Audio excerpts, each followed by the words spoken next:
지금 로마서 지금 저희 10장 오늘 본문 읽으셨습니다. 근데 9장까지 저희가 이렇게 보면 하나님의 절대 주권이 어떤 것인가라고 하는 부분이 나와 있습니다. 그래서 하나님께서 어떤 우리들의 구원을 위해서 하나님께서 뭘 하셨냐? 우리를 선택하셨다는 것이죠.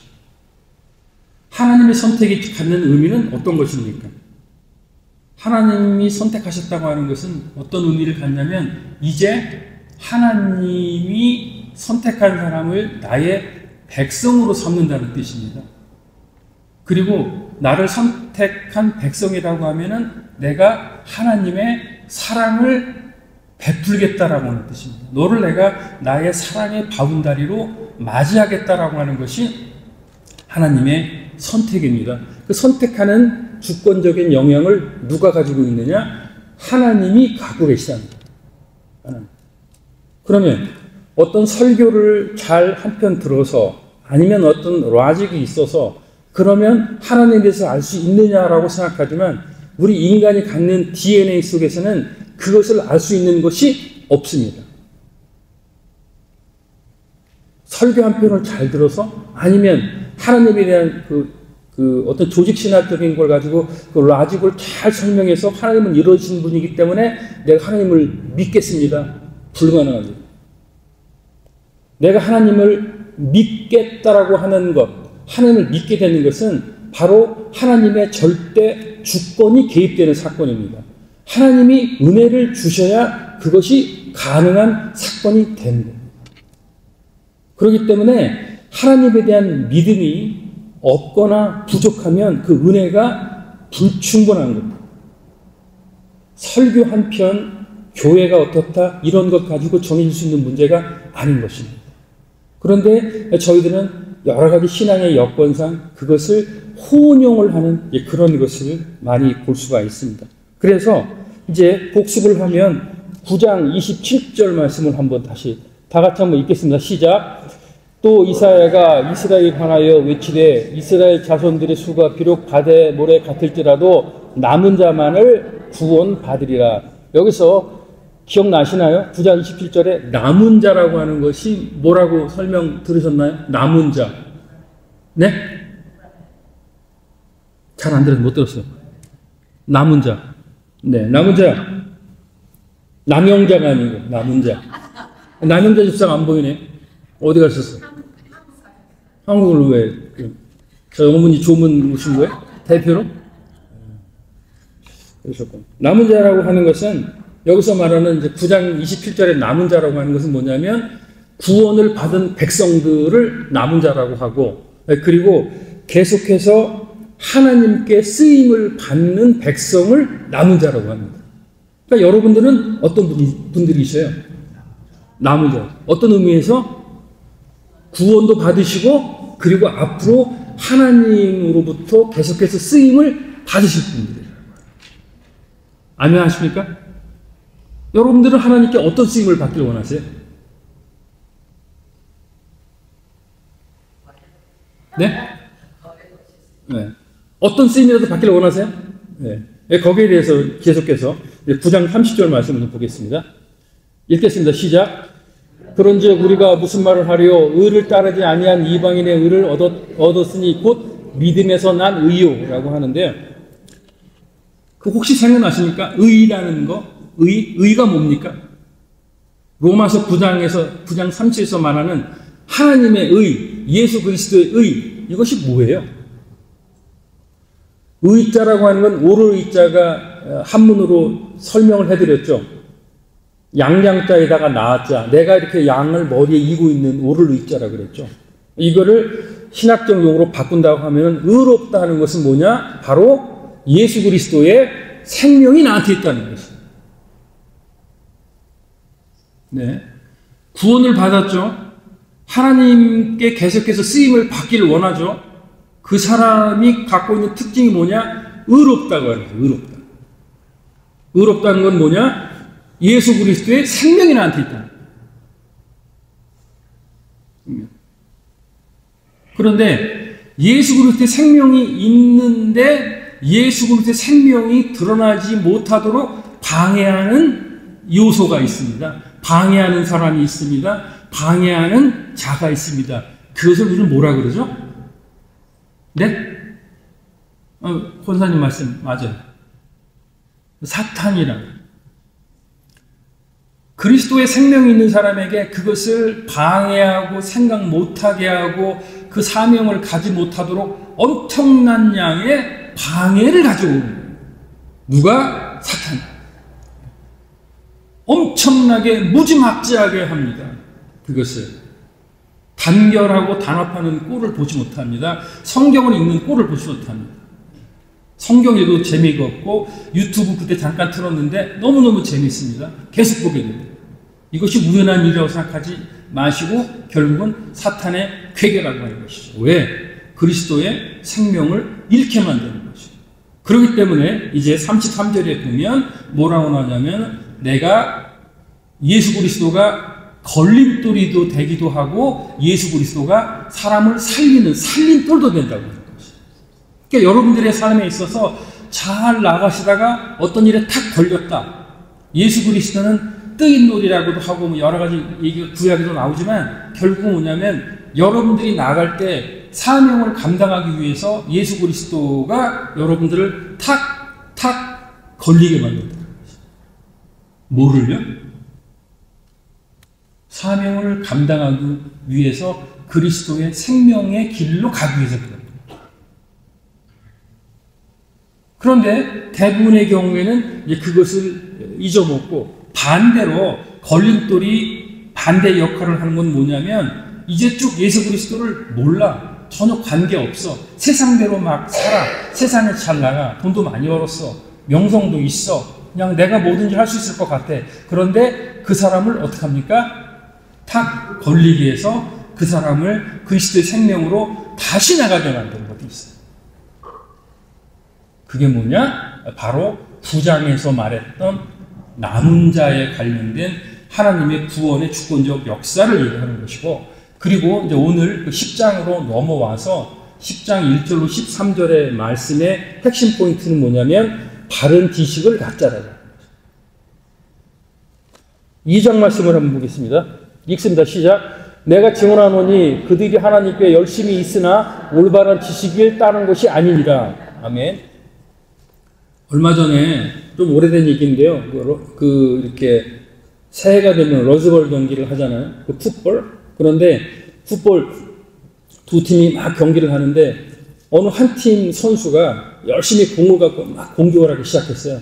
근데 공격을 했는데 그 공격을 상대편 방향으로 가서 공격을 해야 되는데 이 사람이 공을 잡고 뭐로 착각했는지 자기네 쪽으로 막 공격을 한 거예요. 한참 달리다 보니까 사람들이 쟤 뭐 하는 거야? 하고 이렇게 쳐다보고 있었겠죠?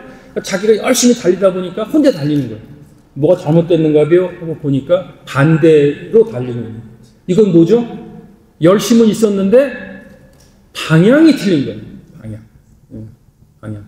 그런데 대부분의 경우에는 신앙생활 하시는 분들이 교회에서 이렇게 조용히 오셔서 예배드리고 기도하고 식사하시고 가시는 분들, 조용하신 분들로 인해서 교회가 시끄럽지는 않습니다.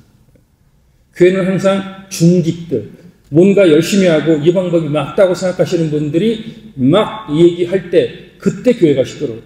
그게 뭐냐면 열심이 있기 때문에 그러거든요. 열심. 그런데 그 열심을 잘 따지고 보면 그것이 이제 방향이 맞는지 틀리는지를 알아야 돼요. 그걸 여러분들은 어떻게 압니까? 그 방향을요, 대개 보면은 내가 살아왔던 지식이라든가 경험을 가지고 하려고 그래. 나 때는 말이야, 나는 이렇게 살았는데, 그거 아닙니다. 교회에서 방향은요, 바로 성경이에요, 성경. 성경이 그때 어떻게 얘기하던가, 성경이 어떻게 말씀하시는가, 그때 성경이 어떻게 하는가, 그것이 기준선이에요. 그런데 결론적으로서는 성경을 읽질 않아요. 여러분들 그거 저희 다 알아요, 제가. 이렇게. 예. 근데 계속 지금 이렇게 어려운 가운데 이렇게 자꾸 이렇게, 예? 매일 성경 사주면서 읽으시라고 하는 이유가 뭐예요? 읽으시라는 얘기예요. 안 읽으시면 안 돼요. 그래서 가랑비에 옷 젖는다고 이렇게 조금씩 성경에 대한 내용이 들어와서 아 이게 이런 거구나라고 하는 얘기를 듣고 깨달으셔야 되는 거예요. 그래야 여러분들도 방향성이 성경적 방향과 일치된 게 나오지, 그렇지 않으면 성경은 안 읽어. 유튜브 봐. 계속해서 내가 원하는 확증 편향적인 사고를 가지고 있고 내가 듣고 싶은 소리만 들어요. 내가 듣고 싶은 소리 안 들어.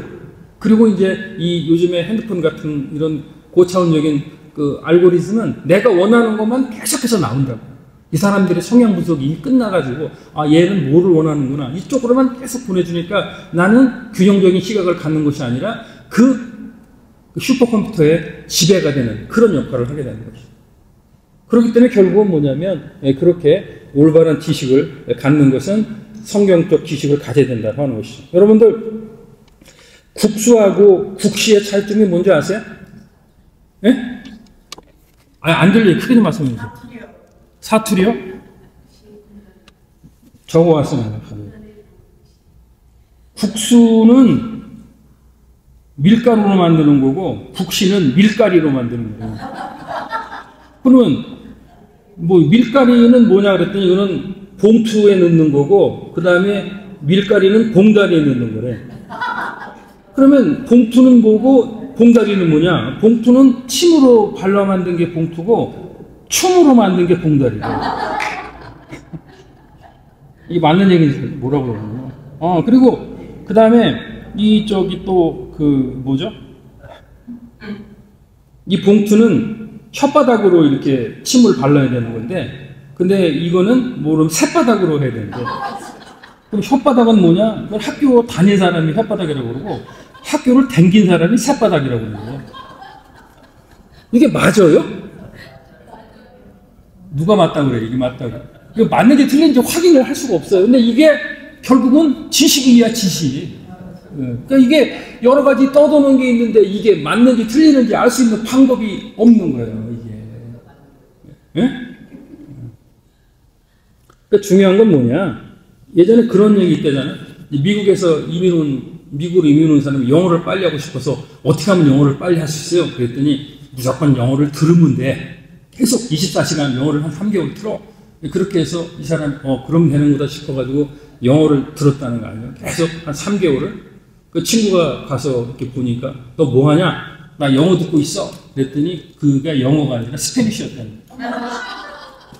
그러니까 모르면 뭐 스페니쉬 영어지 모르는데 그런 상황이 생기는 거예요. 그러니까 마찬가지로 이제 이 바울도 자기 나라 민족 그 사람들을 사랑했죠. 그런데 이렇게 보니까 너무 열심을 내는 거야. 종교적으로 그렇게 열심을 낼 수가 없고 이 율법을 지키면서 그 힘든 일을 하고 가는데 바울이 봤을 때는 뭐냐?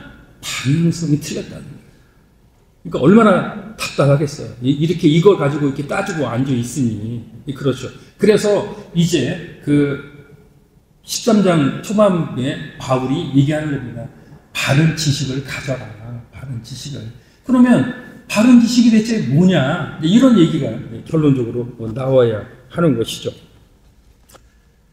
오늘 다른 건 다 잊어먹으셔도 이 경계 이론이라는 것만 꼭 기억하시면 됩니다. 경계 이론이라고 하는 건 뭐냐면요.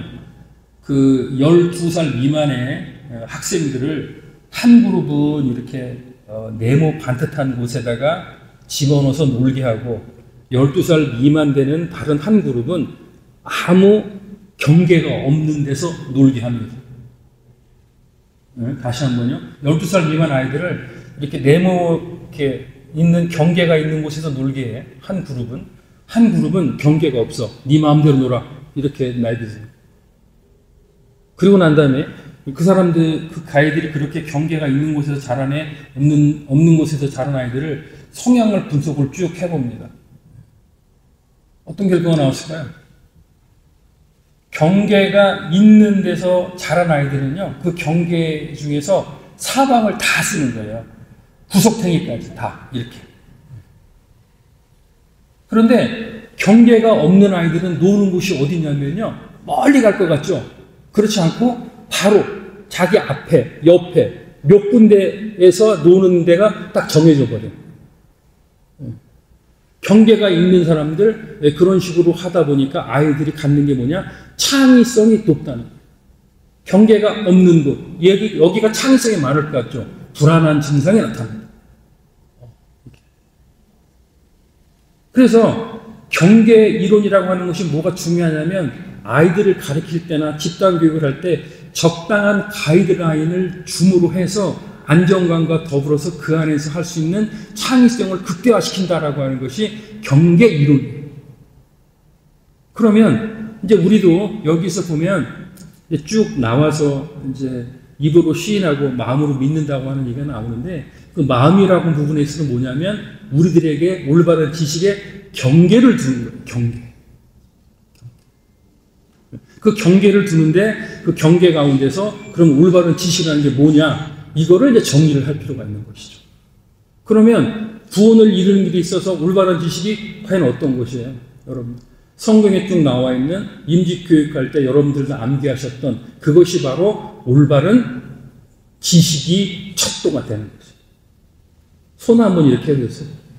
손 한번 들어보세요. 첫 번째, 이 손 중에 제일 중요한 게 뭐냐면 영생이라는 거. 영생. 그 다음에 두 번째는 인간. 세 번째는 하나님. 네 번째는 그리스도. 다섯 번째는 믿음. 이것이 아주 정확한 지식을 알 수 있는 바운다리가 되는 거예요. 성경에서. 첫 번째 뭐라고요? 영생. 영생이 뭐예요? 영생. 각 다섯 개 중에서 두 가지씩 이제 설명이 있는데, 그래서 5개, 2개, 10가지를 여러분들이 이제 항상 암기를 하셔야 그게 여러분들의 올바른 지식이 되는 거예요. 그게 있어야, 이게 뭐가 잘못됐구나, 이게 2단이구나, 3단이구나, 이게 아니구나, 이 세상적인 생각이구나, 라는 것을 여러분들이 구별을 할 수가 있어요. 근데 그게 없으면, 그게 틀리다라고 하는 올바른 지식이 없음으로 해서 여러분들은 혼란을 갖게 되는 것이죠.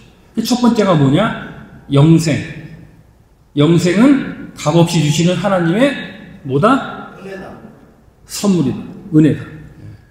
그리고 그 영생은 돈이나 자격이나 공로로 얻는 것이 아니다.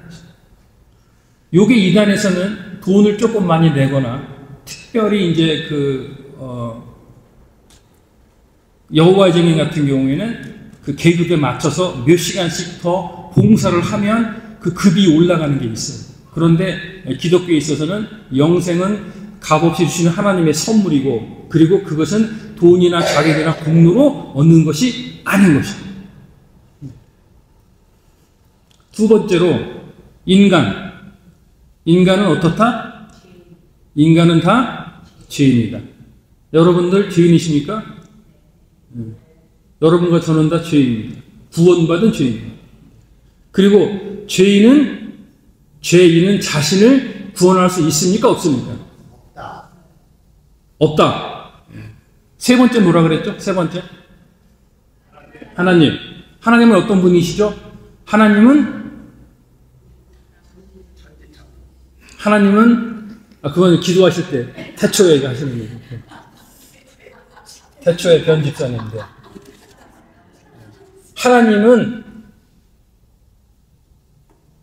하나님은 자비로우셔서 우리를 사랑하시기를 원하신다. 사랑의 하나님. 그런데 또 한편은 뭐냐면 하나님은 죄를 미워하셔서 우리의 죄는 반드시 벌하셔야만 한다는 거예요. 그러니까 무조건 여호와의 증인 같은 경우에는 하나님이 벌하는 게 없어요. 사랑의 하나님이라 그래서. 근데 그렇지 않습니다. 하나님은 사랑의 하나님이시기도 하지만 공의의 하나님이시기도 해요. 그래서 하나님께는 우리를 사랑하시지만 또 한편으로는 우리의 죄를 미워하셔서 우리의 죄를 반드시 벌하시는 분이 하나님이십니다. 그리고 네 번째로 나와 있는 게 뭐라 그랬죠? 그리스도. 그리스도는 어떤 분이세요? 그리스도는 참 하나님이신 동시에 참 인간이십니다. 근데 이거를 가지고 이제 참 인간이 아니라고 그러는 등, 하나님은 100% 하나님이지 인간일 수 없다는 등, 뭐 이렇게 얘기를 하면 그것도 이단이에요. 그렇지만 그리스도는 어떤 분이시냐? 참 하나님이심과 동시에 참 인간이신 거예요. 그리고 그리스도께서 하신 일은 어떤 것이에요? 우리의 죄를 위해서 십자가에서 죽으시고 어떻게 하셨죠? 우리에게 천국 초소를 예비하시고 부활하셨다. 그것이 바로 십자가의 구원 사건이죠. 네 번째. 그러면 그 다섯 번째로 믿음이라고 하는 건 뭐냐? 믿음이라고 하는 어떤 부분이에요? 믿음이라고 하는 것은 우리를 구원하신 예수 그리스도를 믿는데 그것이 첫 번째 일시적 현세적 믿음을 가지고는 구원을 얻는 참 믿음이 아니다. 내가 무슨 사업을 했는데 지금 뭐 돈이 다 떨어졌어. 그래가지고 돈 좀 주세요라고 기도하고 내가 지금 검사를 해봤는데 결과가 안 좋아. 하나님 살려주십시오. 나 살려주시면 믿겠습니다. 라고 하는 것은 일시적이고 잠시의 그 어려운 고통을 벗어나기 위한 것이지 그것을 가지고 구원을 얻는 참 믿음은 아니라고 하는 거죠. 그리고 믿음의 마지막 두 번째 게 뭐냐면 믿음은 예수 그리스도를 우리의 구원을 위해서 예수 그리스도를 전적으로 의지하는 것이 뭐냐? 바로 믿음이라고 하는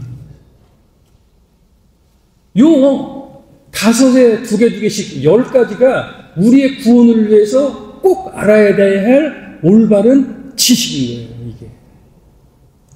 여기에서는 어떤 타협도 있을 수 없는 것이고 어떤 변화도 있어서는 안 되는 것이에요. 여기에 조금 발을 이 끝에서 살짝 치는 것을 우리는 뭐라고 그런다? 그것을 이단이라고 얘기를 하는 것이죠. 이쪽에서 제7일 안식교회 이렇게 편안하게 복음주의 교단이라고 생각하고 다니시는데 겉으로는 제7일 안식교회가 복음주의 교단인 건 맞아요. 그런데 제7일 안식교회가 갖고 있는 가장 큰 문제는 뭐냐면 구원이라고 하는 측면에서 그들이 사용하는 것은 뭐냐면 조사구원론이라고 조사구원론 믿다가 죽으면 그 사람이 한 행위를 다 조사를 해서 천국 가는지 안 가는지 다시 판결을 합니다. 이게 제7일 안식교회의 조사구원론이에요. 이 조사구원론이 문제가 되는 것이죠. 그래서 오늘 말씀을 정리하면서 그런 가운데서 필요한 방향성에 있어서 우리에게 올바른 지식은 뭐냐? 이 5가지를 가지고 거기 프레임을 딱 해서 경계를 만들고 난 다음에 그 경계 가운데서 어떠한 타협도 어떠한 흔들림도 있어서는 안 되는 것을 갖자라고 하는 것이 올바른 지식을 갖자라고 그렇게 말씀을 하는 것입니다. 13절 마지막 보겠습니다. 13절 한번 보실까요?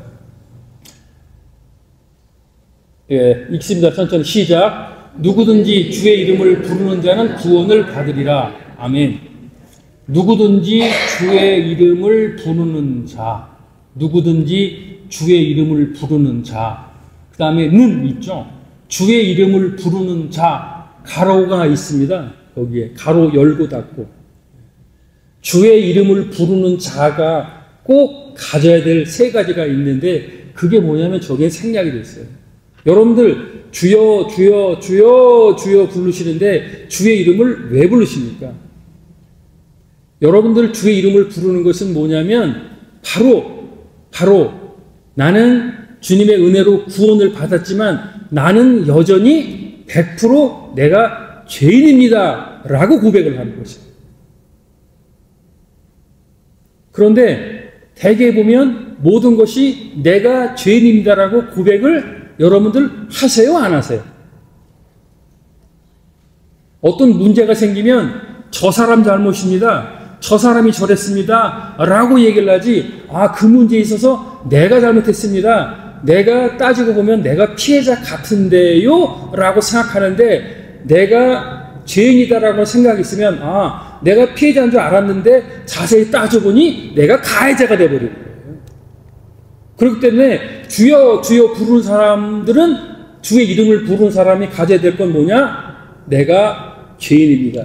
이 생각이 틀어지면 성경이 해석이 제대로 안 되고 그 다음에 풀어지지 않습니다. 여기에서 문제가 있어요. 두 번째로 주여라고 부르는 가운데 생략된 두 번째 건 뭐냐면 주여 나를 불쌍히 여겨 주시옵소서라는 게 빠져요. 우리는 말씀드린 대로 우리가 가진 DNA 속에 어떻게 하든지 하나님을 알 수 있는 로직이나 어떤 장치가 없어요. 아무것도 없어요. 누가 어떻게 해서 이거는 안 되는 일이고 그 신학자들이 그걸 밝히기 위해서 수천 년이 흘렀지만 그건 없는 거로 돼 있고 결국은 뭐냐면 하나님께서 우리를 불쌍히 여겨 주셔야지만 가능한 거예요. 그 불쌍히 여겼을 때 뭐를 준다? 하나님이 은혜를 주신다.